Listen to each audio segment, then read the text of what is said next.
பாடலன்னு யாரு கேட்டா?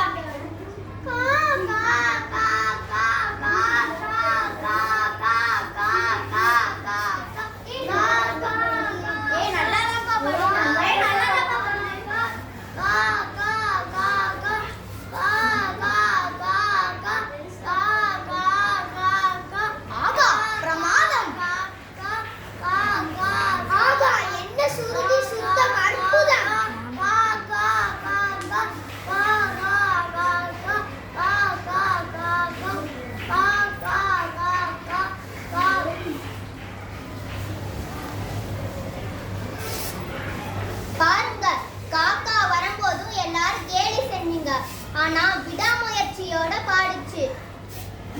முயற்சியும் பயிற்சியும் இருந்தா எல்லாராலையும் பாட முடியும்னு இந்த காக்கா நம்மளுக்கு நிரூபிச்சு காட்டியிருக்கு. காக்காவோட குரலோட அற்புதம் நம்மளுக்கு இன்னைக்கு தான் தெரிஞ்சிருக்கு. இந்த போட்டியோட முதல் பரிசை நான் காக்காவுக்கு வழங்குகிறேன். பாட்டுராணி பட்டத்தை காக்காவுக்கு தான் நான் கொடுப்பேன். சரியா? நல்ல